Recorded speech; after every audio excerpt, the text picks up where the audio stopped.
안녕하십니까. 대전 둔산동 Q&A 공부방 도마쌤입니다.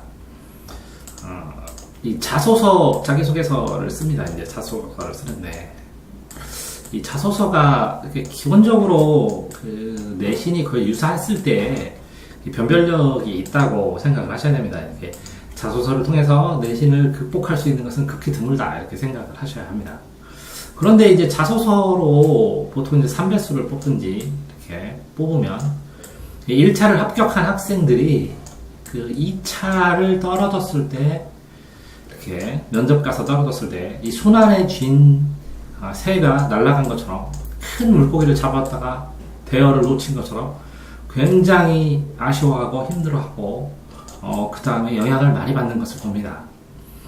따라서 자소서를 생각을 할 때는 항상 이렇게 심층 면접과 연관돼서 자소서를 생각을 해야 되는데도 불구하고 자소서만 가지고 자소서만 일단 쓰기도 하죠. 일단 쓰는 거 가지고 나중에 이 면접 준비가 안 됐을 때는 그 손안에 놓친 선안의 떡을 놓치는 결과를 가져온다는 걸 알아야 되고, 그래서 자소서와 면접은 굉장히 밀접한 관계가 있다는 것을 이제 말씀드리기 위해서 이걸 찍습니다. 면접을 대비하려면요, 자기소개서가 있어야 됩니다. 뭐 이걸로 한 30% 물어보니까 자기소개서를 저랑 쓰지 않고 혼자서 쓰거나 그랬으면 이걸 다시 분석합니다. 자기소개서를. 그래서 예상 문제를 만들기도 합니다. 그러면 이 예상 문제를 이 자기소개서 안에 있는 구조를 분석해서 질문을 하게 되면 학생이 이걸 얼마나 신경 써서 썼는지, 그리고 본인이 썼는지가 파악이 됩니다. 두 번째는 이제 생활기록부로 질문을 합니다. 일상적으로 큰 특징이 있는 것만 뽑아서 질문을 하고, 이 자소서와의 연관성도 확인하는 질문을 하게 됩니다. 그런 다음에 대학 입시 요강, 하도 여러 가지 요강이니까 어떤 요강인지 본인이 확인하기 위해서 뽑아오라고, 그 다음에 이제 4번은 이제 면접을 하면서 그러면서 그 기타 자기의 근거 서류가 있으면 갖고 오라고 그럽니다. 근데 이게 면접 수업을 보면요, 이 자기소개서의 내용을 밑줄을 치고 해서 관련 질문을 뽑습니다. 그러면 학생이 이제 답변을 하게 되면 이 답변 가지고 또 2차 질문도 또 뽑습니다.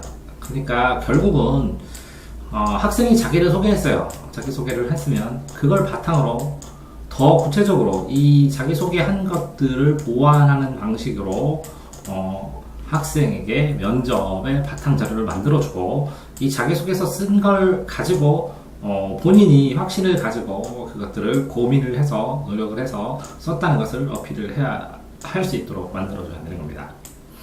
두 번째는 이제 생활기록부상에 특이한 것들이 있으면 질문을 뽑죠. 그러면 자소서의 질문 뽑기나 그 다음에 생활기록부의 질문 뽑기는 이게 학생 수준에서는 쉽지는 않습니다. 그래서 본인들 연습을 하겠지만 어느 정도 초점 있게 맞추려면 노하우가 있는 사람이 뽑기도 하고 하는데요. 최대한 많이 뽑아도 상관없습니다. 이렇게 뽑는 거는 제가 할 수 있는데, 그 다음에는 기본적으로 말하기를 가르칩니다. 이거는 1차에서는 학생 파악. 학생을 정확하게 파악해야, 그러니까 자소서를 쓴 학생들은 이 과정이 좀 없어도 되죠. 저랑 같이 쓴 사람은. 학생을 파악하고, 기본적인 말하기는 안결의 설반점, 안건, 결론, 이유, 설명, 반론 꺾기, 정리인 6단 논법을 가르쳐 줍니다. 현재는 이렇게 되어 있는데, 안결의 설반점은 따로 이렇게 녹화를 하도록 하겠습니다. 어쨌든 이런 기본 말하기 방식을 통해서 면접이란 도대체 뭔가를 이해시키는 게 이제 두 번째 차시에서 합니다. 이렇게 두 번째 차시에서 한 다음에 이제 세 번째 차시에서는 이제 그 학과에 관련된 시사 문제나 아니면 학과에 관련된 내용 문제를 가지고 말하는 태도, 속도, 말하기 과정을 녹음을 하고 교정을 하고, 그 다음에 이 본인이 일관되게 자신의 생각을 완성해서 그 안에서 변형시켜서 말할 수 있는가를 보고요. 그 다음에 이제 4회차에 가서 이제 돌발 질문이나 실전 질문을 어떻게 대답하는가 해서 면접을 종합적인 그 학생 수준에 맞게 종합적인 이해를 시키고 교정을 해주면서 실전 문제를 이렇게 분석하는 방법을 가르쳐 줍니다. 그런 다음에 이제 차시는 여러 가지거든요. 여러 가지인데, 한 회를 더 넣은 이유는 뭐냐면, 면접관의 표현 방식이 뭔지, 그 다음에 면접사의 주의사항이 뭔지, 면접관의 시각이 뭔지, 실전 면접 상황에서, 어떤 A라는 특정 상황에 있을 때는 어떻게 해야 되는지를 이제 교정하고 정리를 해줍니다. 자, 이렇게 있는 동안에, 기초 질문 관련, 리스트를 뽑아주기도 하고, 심층 면접 리스트나 주의사항도 뽑아주기도 하고, 면접이란 무엇인가는 이론을 하기도 하고, 각 대학의 구술 면접 리스트를 다 뽑아서 주기도 하고, 그 다음에, 여기다가 학과 관련, 이게 이제 구술 면접이 학과 관련 내용이거든요. 학과 관련에다가, 여기다 또 5번 시사 관련 리스트를 만들어 주기도 하고, 그 다음에 학생의 본인의 입장에서 강조해야 될 답변이나 리스트, 강조해야 될 표현 방법이나 이런 것들을 주기도 하고, 7번으로 그 학생이 만약에 마지막으로 할 말 없나 했을 때는 그러니까 준비된 답변, 노하우, 준비된 하나의 답변, 마지막으로 할 말로 준비를 하기도 하고 합니다. 그래서 이렇게 보통 면접할 때 굉장히 급하게 옵니다. 면접할 때. 그러니까 여유있게 안 오고. 그 면접할 때 보통 4회차에서 8회차 사이를 하는데요. 엄청나게 급하게 하고 설명을 하는데 안정적으로 연습하지 못하게 오는 경우도 많습니다. 근데 어쨌든 이 똑같은 상황에서 3배수 하나 들어간다면 당락은 결단코 이게 면접에서 결정을 하는 것이고, 그래서 이 면접을 위해서 자기소개서를 쓰는 게 더 맞다고 생각을 해서, 이 자기소개서를 쓰면서 어떤 부분은 모자라게 쓰기도 하고 어떤 부분은 자세히 쓰기도 하고 호기심을 갖게 쓰기도 해서 면접에 필요한 자기소개서, 면접에서 도움이 되는 자기소개서라는 초점에서 이게 정리를 하고 자기소개를 쓰고, 실제로 예를 들어서 경우에 따라서 심층 면접을 하나를 질문하면 이제 꼬리를 물어서 한 7단계까지 5가지를 물었는데 그럼 35개를 했잖아요. 근데 이 중에서 4세트가 순서까지 다 맞은 적도 있거든요. 그러니까 이제 이 입학사정관은 그 학생의 정보를 뽑으면서 학생을 도와주려고 하는 것이지 굳이 떨어뜨리려고 면접을 보는 건 아니거든요. 그런 점을 생각을 한다면 이 면접을 염두에 둔 자기소개서, 이 면접의 자기소개서의 구조를 어떻게 읽히고 어떻게 해야 될까라는 건 굉장히 중요하다는 것이죠.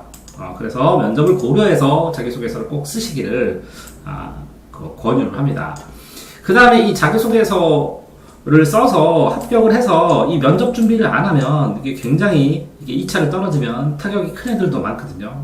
때문에 이 자소서 1차 확률이 높을 때는 간간히 꾸준하게 면접 준비를 차근하게 해나가서 하면 이 면접에 따라서 당락이 결정되는 게 굉장히 영향도가 클때도 불구하고 이게 면접을 수업을 하는 사람이 많지 않기 때문에, 그죠? 좀 찾기가 쉽지 않으신가 봐요. 근데 어쨌든 면접에 이렇게 최소한도의 회차가 이렇게 5회차. 그 다음에 이제 연습을 할 때마다 예를 들어서 시사 질문이라든가 이런 거 두 회차, 돌발 질문하고 실전 연습 2회차, 기본사항 숙지하고 정리 2회차, 그러면 한 8회차 정도 되잖아요. 그러니까 최소한 8회차 정도의 면접 연습은 하고 가면 이 8회차 정도의 면접 연습을 통해서 배운 것들이 이 앞으로 살면서 배워야 할 모든 면접에 다 통할 수 있고 같은 원리로 적용되거든요. 그래서 입사 면접하는 사람들, 이런 사람들도 많이 와서 저한테 면접 배우고 하는데, 이게 입시 면접 아니면 입사 면접이더라도, 그쵸? 입시든 입사든 그 면접을 했을 때 보고자 하는 감독관의 그 질문, 그 다음에 감독관의 역할, 이런 걸 명확하게 이해하면 훨씬 그 자소서를 쓰면서 어떤 식으로 조언을 해줘야 될까가 명확하게 드러난다고 생각합니다. 따라서 자소서를 지금 많이 쓰는 시간인데도 불구하고 이렇게 소개드리는 겁니다. 면접이 이런 방식으로 진행이 되고 준비를 해야 되기 때문에 자소서와 밀접한 관계로 뗄래야 뗄 수 없기 때문에 자소서를 쓸 때는 면접을 염두에 두고 쓰시기를 권합니다. 수고하셨습니다.